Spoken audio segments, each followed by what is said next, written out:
Hi friends, welcome to प्रमुख classes channel. दोस्तों, एक बार फिर से शारदीय नवरात्रि की हार्दिक शुभकामनाएं। दोस्तों, हम आज बात करने वाले हैं नवरात्रि के दौरान की जाने वाली पूजा पाठ की, आराधना की, मंत्रोच्चारण की और आरती की। दोस्तों, जैसा कि हम जानते हैं, आज तीसरा नवरात्रा समापन की ओर है और कल जो है मतलब 6 अक्टूबर को 6 अक्टूबर को माँ कुष्मांडा जो चतुर्थ नवरात्रि है, उसकी देवी है। दोस्तों, उसके बारे में हम बात करेंगे कि उनको कैसे रिझाया जाए, उनको कैसे प्रसन्न किया जाए और उनकी कैसी कृपा पाई जाए, कैसे उनके आशीर्वाद को हम ग्रहण करें। तो दोस्तों, आज आइए हम शुरुआत करते हैं। माँ कुष्मांडा का ध्यान करते हुए हम जानते हैं कि माँ हमें कैसे खुशियां प्रदान करेगी, प्रसन्नता कैसे प्रदान करेगी, हमारे घर में ऐश्वर्य, समृद्धि, शुभ्रता कैसे आई। दोस्तों, जान लेते हैं। और ये जानने से पहले मैं माँ कुष्मांडा का मंत्र का उच्चारण के साथ आज का यह मंत्र शुरुआत करना चाहूंगा। दोस्तों, माँ कुष्मांडा का जो ये मंत्र है, इससे माँ कुष्मांडा अति प्रसन्न होती है और अपने भक्तों को, अपने साधकों को उनकी मन मांगी मुराद प्रदान करती है। दोस्तों, आइए जानते हैं माँ कुष्मांडा के बारे में। दोस्तों, मंत्र है सुरा संपूर्ण कलशम रुद्रा प्लुतमेव च। सुरा संपूर्ण कलशम रुद्रा प्लुतमेव च दधाना हस्त पद्मभ्याम कुष्मांडा शुभदास्तु में। दधाना हस्त पद्मभ्याम कुष्मांडा शुभदास्तु में।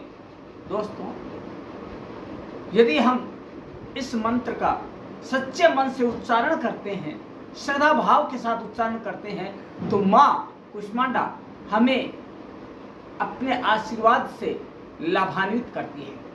दोस्तों, माता का जो आशीर्वाद है हमारे ऊपर बना रहे, उनकी दया दृष्टि हम पर बनी रहे और मन चाहा वरदान मिले। तो दोस्तों, हमारे परिवार पर भी माता की कृपा बनी रहे और सुख समृद्धि भी हमारे घर में 8 सिद्धियों 9 निधियों के साथ आए।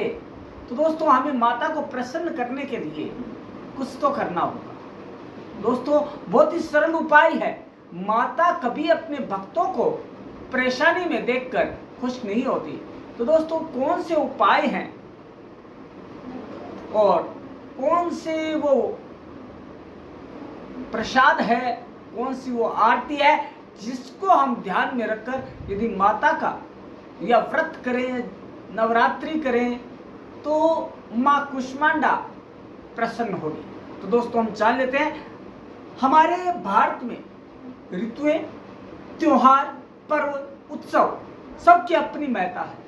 और दोस्तों, हमारे भारत में नारी शक्ति का प्रतीक नवरात्रि त्योहार साल में कई बार आता है, लेकिन यदि हम प्रमुखता के साथ देखें तो एक तो गुप्त नवरात्रा होते हैं चैत्र के, और दूसरे होते हैं शारदीय नवरात्रि, जिसका कि बहुत अधिक महत्व है शारदीय नवरात्रि का। दोस्तों, इस समय ऋतु बदलती होती है, मौसम अपनी नई अंगड़ाई लेते होता है और माँ दुर्गा अपने विभिन्न रूपों में अपने भक्तों से मुखातिब होने के लिए आती है।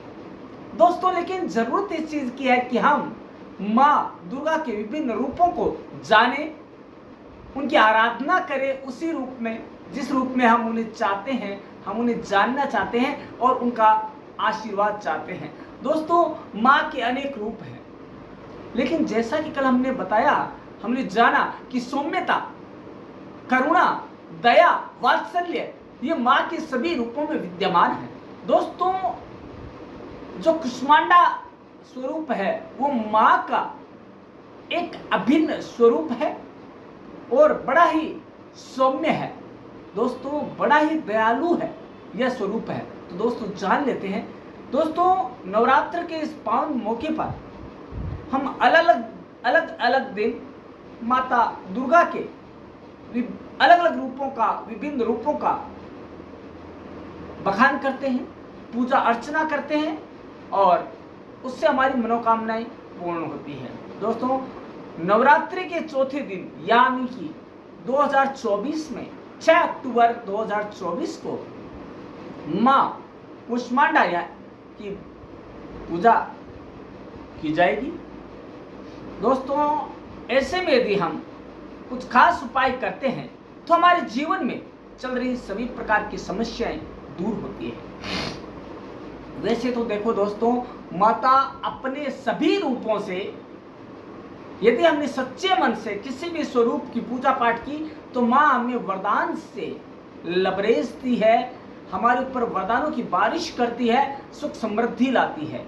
दोस्तों अलग अलग स्वरूप में जब हम माता के विभिन्न रूपों की पूजा करते हैं तो एक अलग ही रोमांच होता है हमारे भीतर और एक आत्मिक शांति भी होती है। दोस्तों धार्मिक मान्यताओं के अनुसार यदि हम माने, उनके अनुसार जब पृथ्वी की रचना हुई थी उससे पहले तब मां कुष्मांडा ने ही ब्रह्मांड की रचना की थी। माता कुष्मांडा की आराधना करने से साधक को आरोग्य जीवन की प्राप्ति होती है, क्योंकि दोस्तों जो माता ब्रह्मांड की रचना कर सकती है वह आरोग्य, धन, संपदा ये प्रदान करती ही है।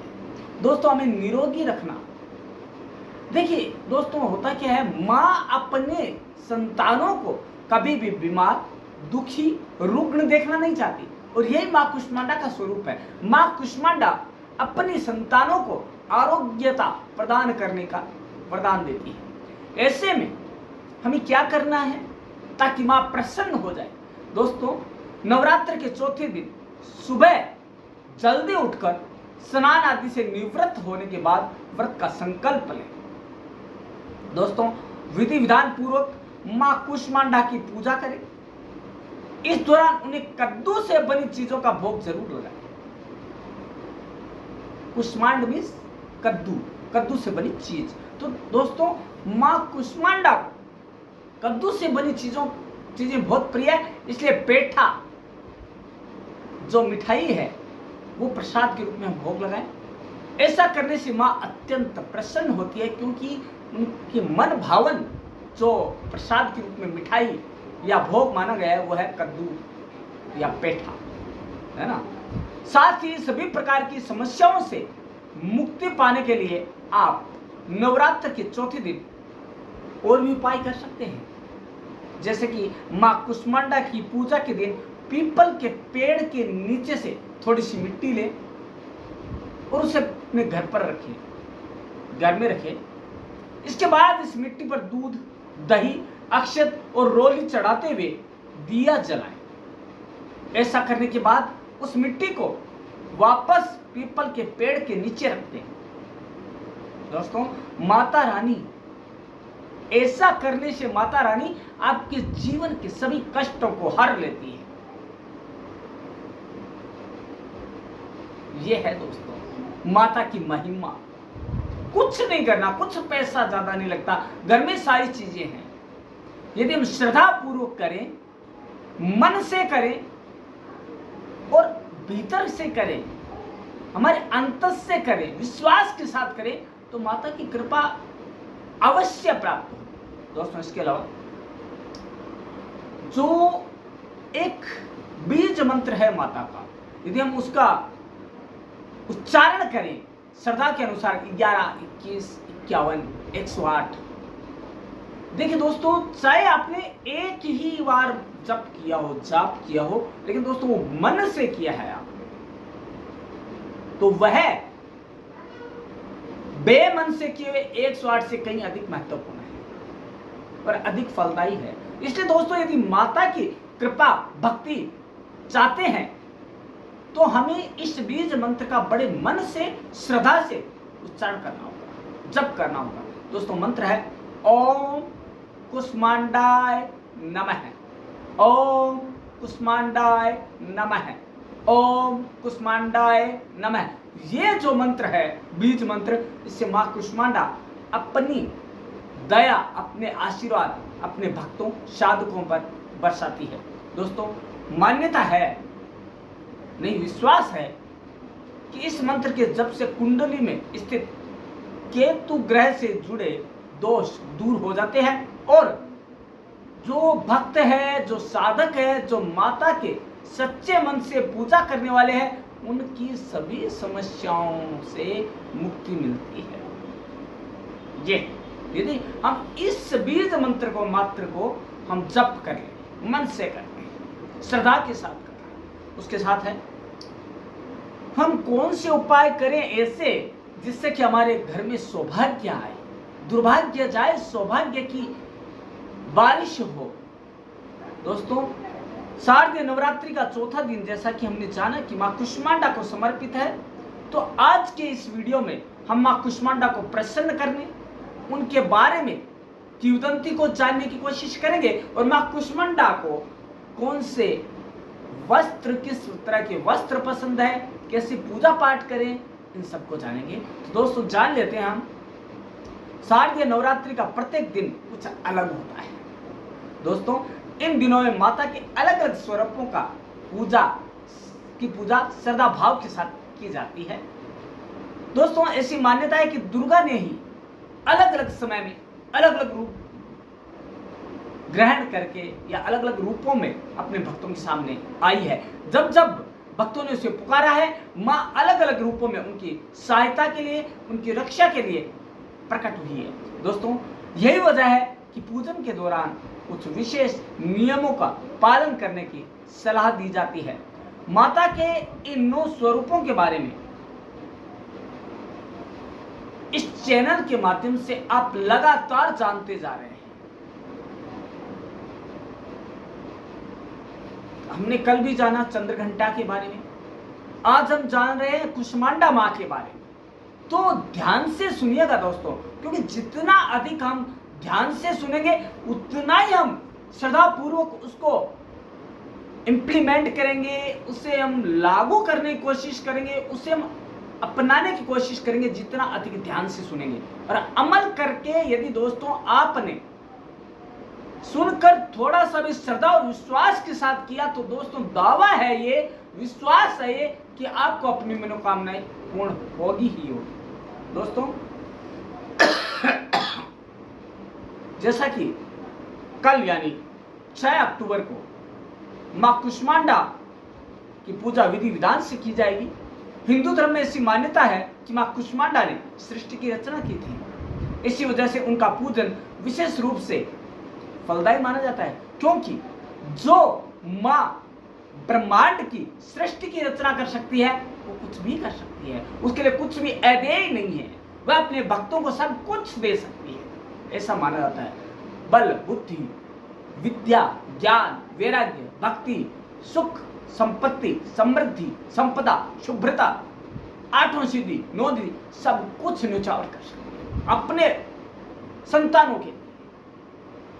दोस्तों, लेकिन संतानों की भी एक बात और है, संतान भी वो संतान और सुसंतान होती है जो मन से, क्रम से, वचन से मां कुष्मांडा की पूजा करते हुए, आराधना करते हुए नारी जाति का सम्मान करती है या करता है, उसे मां अपने आशीर्वाद से फलीभूत करती है, फलदायी करती है, उनकी मनोकामनाएं पूरी करती है। दोस्तों, हम माता को तो मन से याद कर रहे हैं, लेकिन हमारे मन में दुर्भावना है बहन, बेटी, मां, पत्नी के प्रति। तो दोस्तों, ये छलावा है मां के साथ। मां सोचेगी कि वाह, मेरे ये स्वरूप है, उनके प्रति तो आपने बहुत ही निकृष्ट सोच अपना रखी है, मन में निकृष्ट सोच रख रहे हो और मेरे को आप श्रद्धा से याद कर रहे हो, कोई मतलब नहीं। दोस्तों, तो जानते हैं मां कुष्मांडा का स्वरूप कैसा है। दोस्तों, कुष्मांडा एक संस्कृत शब्द है जिसका अर्थ होता है कुम्हड़ा। कुम्हड़ा यानी उसे कहते हैं पेठा। पेठा बनता है और वह है फल। एक फल है पेठा, उससे क्या कुमड़ा बनता है। दोस्तों इसी कारण माता को प्रसन्न करने के लिए कुमड़ा की बलि देना शुभ माना जाता है। कुमड़ा एक पेठा है, फल है, उसकी बलि दी जाती है। कोई जीव की नहीं, किसकी? एक फल की, जो हम खाते हैं। दोस्तों अष्टभुजा वाली मां कुष्मांडा देवी की पूजा करने से सभी दुखों से, कष्टों से छुटकारा मिलता है और सुख संपत्ति की प्राप्ति होती है। दोस्तों कुष्मांडा मां की 8 भुजाएं हैं, 8 भुजाएं, और मां हर भुजा में, अपनी हर भुजा में अलग अलग अस्त्र और आयुध धारण किए हुए हैं। दोस्तों मां कुष्मांडा का स्वरूप बड़ा ही निराला है। मां के जो 8 भुजाएं हैं उनमें मां ने अलग अलग तरह के अस्त्र धारण किए हैं, जो कि अपने भक्तों को कष्टों से निजात देने के लिए धारण किए हैं। और मां के हाथ में एक जप माला है, और मां कुष्मांडा का वाहन है सिंह, मतलब शेर। जैसे कि दहाड़ता है वैसे आपको कष्टों का विनाश होता है, क्योंकि वो भी तो मां का संतान है। दोस्तों अब मां कुष्मांडा की पूजा विधि जान लेते हैं। यह जानना अत्यंत जरूरी है, क्योंकि ये जाने बिना हम मां की आराधना कैसे करेंगे। दोस्तों नवरात्रि के चौथे दिन क्या करना है? हमें ब्रह्म मुहूर्त में उठकर नित्य क्रम से मुक्त होकर स्नान करना है। याद रखें, जो आज आपको बताया जा रहा है वो एक एक चीज आप नोट कर ले, लिख ले, दिमाग में बिठा ले, अमल करें उसमें। इसके बाद विधि विधान से कलश की पूजा करने के साथ मां दुर्गा और उनके इस स्वरूप की पूजा करें। मां दुर्गा और दुर्गा के इस कुष्मांडा स्वरूप की पूजा करें। मां कुष्मांडा को सिंदूर, पुष्प, माला, अक्षत आदि अर्पण करें। क्या क्या? सिंदूर, पुष्प, माला, अक्षत ये चढ़ाए, अर्पण करें और माता को समर्पित करें। इसके अलावा घी का दीपक और धूप जलाकर माता के मंत्र का 108 जाप करें। कौन से मंत्र का? हमने अभी तो जाना है, ओम कुष्मांडाय नमः, ओम कुष्मांडाय नमः। दोस्तों एक एक शब्द का सही उच्चारण होना चाहिए, तभी फलीभूत होता है।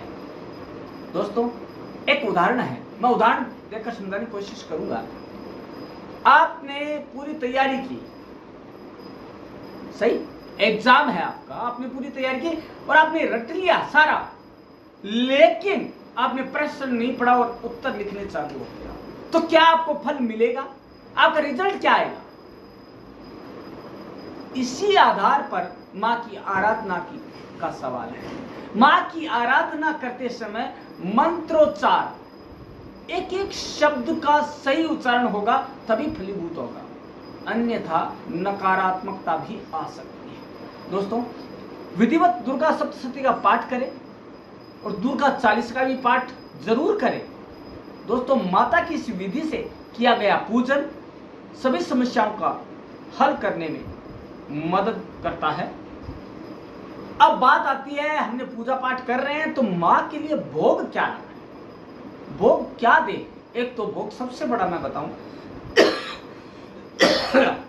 भोग क्या लगाएं ये सवाल है, तो इसका जवाब भी है अपनी दुर्भावनाएं, क्लेश, द्वेष, क्रोध, हिंसा, नाराजगी, गुस्सा, घमंड, जो आपके अंदर नकारात्मक शक्तियां, घृणा, नफरत, उपेक्षा, इन सबको, हीनता, इन सबको आप माता के चरणों में अर्पित करते हैं। सबसे बड़ा तो यही है। उसके बाद नवरात्रि के चौथे दिन हम सरल मन से, सरल और शुद्ध मन से, शुभ्र का मतलब है शुभ, और शुद्ध मन से, पवित्र मन से हम क्या करें? कुष्मांडा मां को मालपुए का भोग लगाएं। यदि ऐसा हुआ तो दोस्तों निस्संदेह है आप पर माता की विशेष दृष्टि बनी रहेगी पूरी जिंदगी। एक दो दिन नहीं, आपका जीवन खुशियों से भर जाएगा। खुशहाली आपके आंगन में नृत्य करेगी। दोस्तों, इसके अलावा मान्यता है कि मां मालपुए का भोग लगाने से भक्तों का मनोबल बढ़ाती है और उनमें आत्मविश्वास की पूर्ति होती है। आत्मविश्वास आता है, आत्मबल बढ़ता है। इसके साथ ही भोग लगाने के बाद माता की प्रतिमा के सामने जल से भरा पात्र जरूर रखें, क्योंकि माँ है वो भोग लगाकर जल ग्रहण करे। दोस्तों, यदि हम ऐसा नहीं करते हैं तो यह भोग अधूरा माना जाता है, क्योंकि मानते हैं जब माता को प्यास लगेगी तो माँ क्या करेगी। हमने भोग तो लगा दिया, माँ ने भोग लगाया, भोग ग्रहण किया, खाया, माँ ने, हम विश्वास के साथ करते हैं, हम श्रद्धा के साथ करते हैं, हम आत्मीयता के साथ करते हैं कि माँ भोग लगाए। माँ भोग लगाए तो जल का भी वहां पात्र रखना जरूरी है। यह हमेशा याद रखें, हर बात याद रखनी है आपको, हर वीडियो की हर बात ध्यान रखने योग्य है। दोस्तों, बात छोटी छोटी है लेकिन उनसे कितना गहरा जुड़ाव है श्रद्धा भक्ति का, वो आप जानेंगे। दोस्तों, अब हम जानें कि माँ को रंग कौन सा अच्छा लगता है, कौन सा रंग माँ का शुभ है। तो दोस्तों, यदि आप माँ कुष्मांडा का पूजन सही विधि से कुछ विशेष रंगों के वस्त्र से करना चाहते हैं तो पूजन स्वीकार्य होता है। और मैंने कहा था कि छोटी छोटी बातों से ही माँ का हम आराधना कर सकते हैं, माँ की पूजा पाठ कर सकते हैं विधि विधान के साथ। तो इस दिन, किस दिन, चतुर्थ नवरात्रि के दिन माँ कुष्मांडा की पूजा करते समय, आराधना करते समय लाल, गुलाबी और पीले वस्त्र धारण करें। खास तौर पर पीले वस्त्रों से माता की विशेष कृपा दृष्टि बनी रहती है। यदि हम पीले वस्त्र कुष्मांडा माँ के सामने पहनकर उनकी आराधना करें तो बहुत ज्यादा कृपा दृष्टि हमारे पर बनी रहेगी। दोस्तों, माँ कुष्मांडा की पूजा का महत्व क्या है? लोग ये सोचते हैं कि माँ तो सभी के स्वरूप है, एक ही स्वरूप है। हाँ, माना हमने, स्वरूप एक ही है माँ का, शक्ति। हम कुष्मांडा माँ की भक्ति करते तो उसका महत्व क्या है बता देते हैं। ऐसी मान्यता है कि माँ कुष्मांडा की पूजा करने से निरोगी और सुंदर काया का आशीर्वाद मिलता है। क्यों, आप बता सकते हैं ऐसा क्यों होता है? क्योंकि जो माँ सृष्टि का निर्माण कर सकती है, अपने बच्चों पर वो दुख कभी नहीं आने देती, अपनी संतानों को वो कभी दुखी नहीं देख सकती। दोस्तों, इसलिए यदि हम माँ कुष्मांडा का मन से ध्यान करते हैं, मन से मंत्र जाप करते हैं, मन से आराधना पूजा करते हैं, तो दोस्तों इससे निरोगी काया मिलेगी और सुंदर काया मिलेगी, ये निश्चित है। माता के स्वरूप के पूजन से समस्त रोग दोष मिट जाते हैं। किसी भी तरह का रोग हो वो चमत्कारिक ढंग से दूर हो सकता है और मन प्रसन्न होता है। दोस्तों, घर में सुख, संपदा, समृद्धि, शुभ्रता ये आने से मन स्वतः प्रसन्न हो जाता है और इन सबको देने वाली माँ कुष्मांडा है। दोस्तों, माँ के ध्यान और पूजन मात्र से ही किसी भी बड़ी समस्या का हल सामने नजर आता है और पाप दोष सब मिट जाते हैं। दोस्तों, कहने की बात यह है कि हम नवरात्र के 9 दिन 9 माताओं की पूजा करते हैं, माँ के 9 स्वरूपों की पूजा पाठ करते हैं, श्रद्धा के साथ करते हैं। और 9वें दिन हम क्या करते हैं? कई लोग अष्टमी के दिन तो कई नवमी के दिन 9 कन्याओं को भोजन कराते हैं, उनके पांव पखारते हैं, चरण पखारते हैं, उनको लाल चुनरी ओढ़ाते हैं और अपनी श्रद्धा अनुसार उनको भेंट करते हैं। लेकिन दोस्तों, विडंबना है इसी में, केवल ये जो 9 नवरात्रा है इसी के दौरान हमें नारी शक्ति की पूजा नहीं करनी है। उनको आदर सत्कार नहीं देना है, यदि आपको माँ के सच्चे आशीर्वाद को प्राप्त करना है और अपने जीवन में सफल होना है, तो नारी जाति, महिला जाति की हर रोज हर पल आदर सत्कार करना होगा, उन्हें श्रद्धा और सम्मान की दृष्टि से देखना होगा।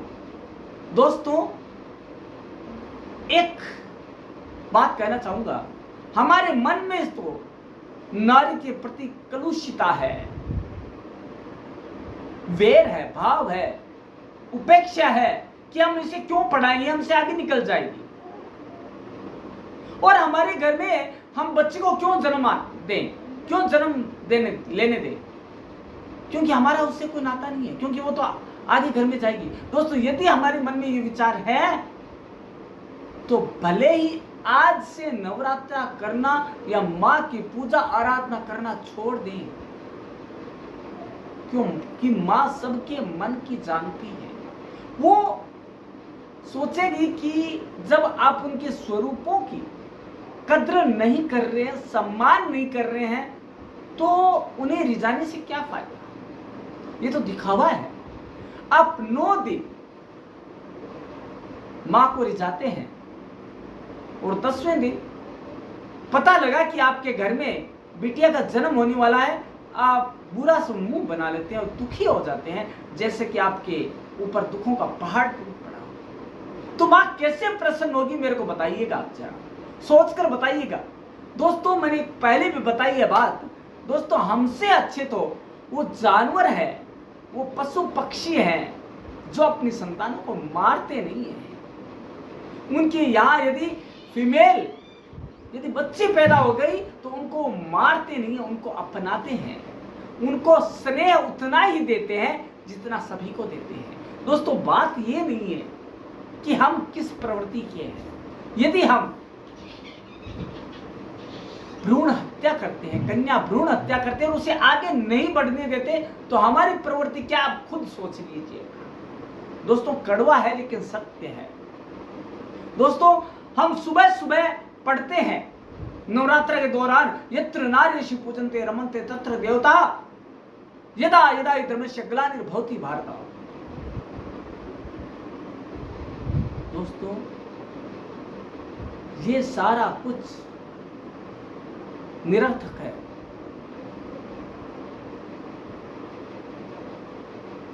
या देवी सर्वभूतेषु मां, या देवी सर्वभूतेषु शक्ति रूपेण संस्थिता नमस्तस्यै नमस्तस्यै नमस्तस्यै नमो नमः। हम क्यों बोलते हैं आराधना, पूजा? हम क्या कहते हैं? या देवी सर्वभूतेषु। देवी कौन? नारी। मां के कई रूप है, मैं पहले बता चुका हूं। मां कभी बहन, कभी बेटी,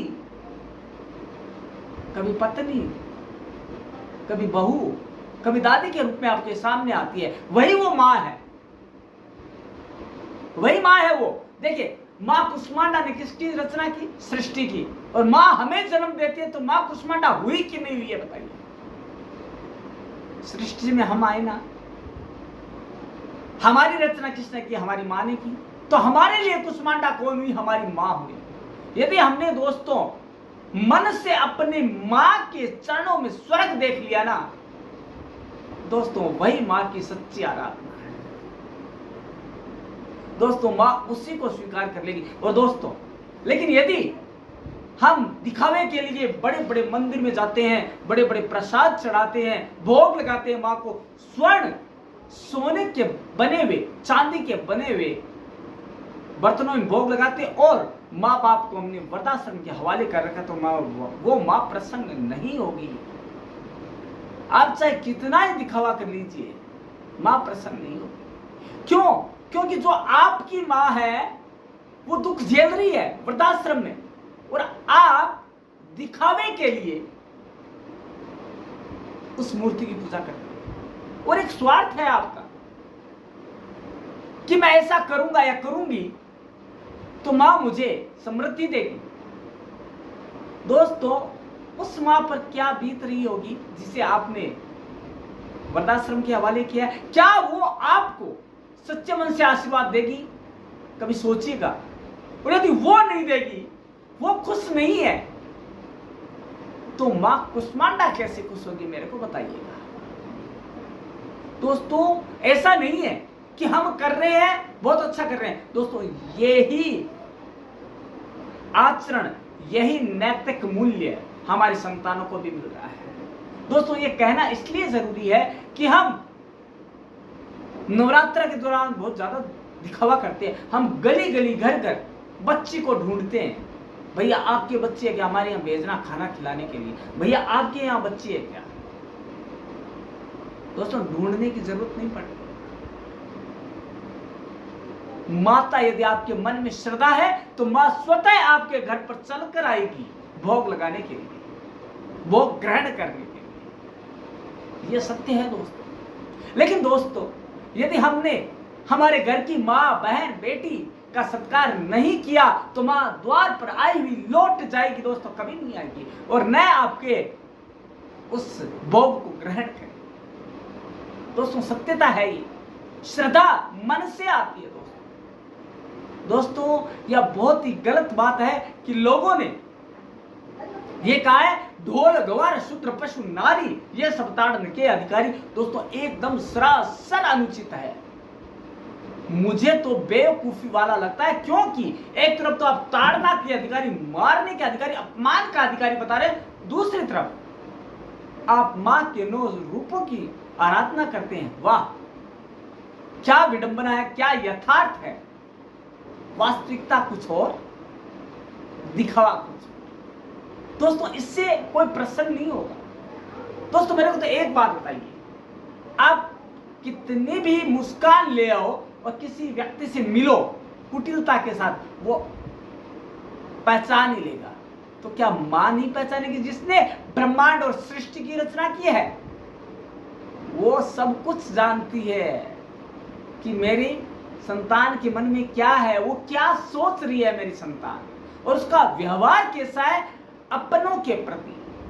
दोस्तों इसलिए कहा गया कि नवरात्र के दौरान हम गुस्सा ना करें, हम दुर्भावना ना रखें, हम हिंसा ना करें,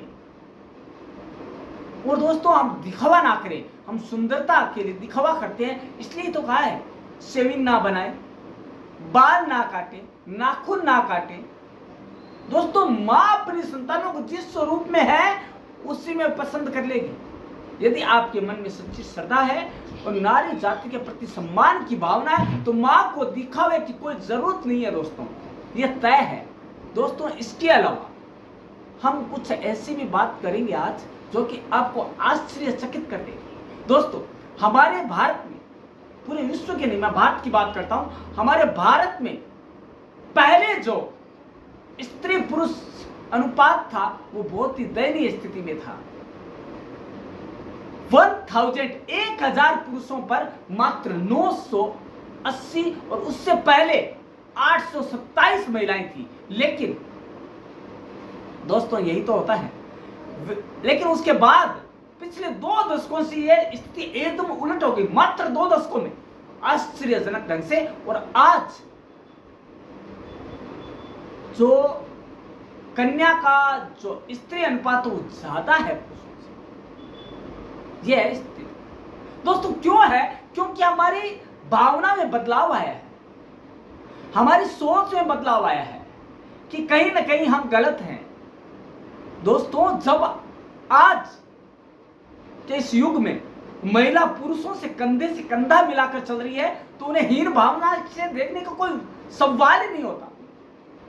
हम जागरण करवाते हैं, हम व्रत जगा करते हैं, नवरात्रि के व्रत रखते हैं, निर्जला व्रत करते हैं, और उधर से हट, मेरे घर से निकल जा, गाली गलौज करते हैं, अभद्र भाषा का प्रयोग करते हैं। दोस्तों वो कोई काम का नहीं है, बेकार है। आप चाहे कुछ ना करें और अपने घर की स्त्री, चाहे माँ है, चाहे बेटी है, चाहे बहन है, चाहे दादी है, चाहे नानी है, उन सब का सत्कार करना सीख जाए, भद्रता से उससे बात करें, सलीके से बात करें, सभ्यता के साथ बात करें, तो दोस्तों माता स्वतः प्रसन्न होकर आपके घर में डेरा डाल लेगी। यह सत्य है दोस्तों। लेकिन दोस्तों यदि हमने किसी भी तरह से, आज ये सुन ले आप दोस्तों ध्यान लगाकर, यदि हम किसी भी तरह से पूरा उपवास रखे 9 दिन और 10वें दिन हमने किया क्या, जो हमें नहीं करना था हम कर बैठे, तो दोस्तों जो हमने 9 दिन तक श्रद्धा भक्ति वो दिखाई, वो जीरो शून्य हो जाएगी और माँ प्रसन्न होने के बजाय आप पर कुपित भी हो सकती है। दोस्तों माँ को भेंट क्या देनी है वो भी समझ चाहिए आप। हम जो भोग लगाते हैं उससे पहले माँ को कहे, माँ मैं आपके सामने मेरी जो दुर्भावनाएं हैं, जो मेरे घृणा, नफरत, वेर, भाव, कलुषिता और भी जो नकारात्मकताएं हैं वो आपके चरणों में समर्पित करता हूं या करती हूं। नारी जाति के प्रति मैं सम्मान पूरी जिंदगी भर रखूंगा या रखूंगी। दोस्तों ये असली भोग हैं माता। दोस्तों कहा जाता है कि लोगों ने क्या क्या कहा है। दोस्तों बड़ा ही विडंबना का सवाल है कि नारी में गुण 3 है, अवगुण भरे 1000, सुत जन्मे सत चढ़े करे मंगलाचार। तो दोस्तों आप कर लो ये 3 काम, मैं मान जाऊंगा। चलो नारी को आप कुछ मत मानो, लेकिन 3 काम करके तो दिखा दो। इन्हीं पे पूरी सृष्टि चल रही है। दोस्तों यदि नारी ना हो तो सृष्टि ना हो, कुष्मांडा माँ ना हो तो सृष्टि कहां से आए, क्योंकि माँ कुष्मांडा ने सृष्टि की रचना की है और भोग के रूप में क्या चाहती है आपसे, आपकी नकारात्मकताएं भेंट कर दो उनको, उनकी बलि चढ़ा दो। लोग बड़े बड़े पशुओं को, बेचारों को, निरीह पशुओं की बलि देते हैं। मैं तो कह रहा हूं अपने पाप, दोष, घृणा, हिंसा, अपमान, द्वेष, वेर, इन सब की बलि चढ़ा दीजिए। माता प्रसन्न ना हो तो बता देना, आप कमेंट में लिख देना कि मां प्रसन्न। दोस्तों इन बातों में लेकिन श्रद्धा पूर्वक आपको बलि देनी हो हमेशा के लिए। फिर देखना दोस्तों आपका मन कितना साफ होता है, कितना स्वच्छ होता है, कितना शुद्ध होता है, और मां आपके मन मस्तिष्क में कैसे आती है और कैसे आपकी इच्छाओं को पूरी करती है, ये देखना दोस्तों। तो मां कुष्मांडा के बारे में हमने जाना कि मां कुष्मांडा किससे प्रसन्न होगी, क्या भोग लगाए। लेकिन दोस्तों मां कुष्मांडा के पूरी विधि विधान से पूजा करनी है, कौन सा उन्हें वस्त्र प्रिय है, क्या उन्हें भोग लगाना है, ये सब। लेकिन दोस्तों नारी जाति का सम्मान हमें ध्यान रख के करना है, पूरी इज्जत के साथ करना है, सभ्यता के साथ करना है। तो दोस्तों जानेंगे हम कल पुनः 5 नवरात्र के बारे में, जिसके बारे में पूरी जानकारी आपको इसी चैनल पर मिलेगी। दोस्तों जानना, कल जब पूजा पाठ करें तो इस जो परम क्लासेज का ये वीडियो है उसमें दी जानकारी को ध्यान में रखें दोस्तों, तभी आपको पता लगेगा कि मां कुष्मांडा क्या चाहती है और वो आपको क्या देगी बदले में। तो दोस्तों कल मिलते हैं इसी समय इसी मंच पर। धन्यवाद।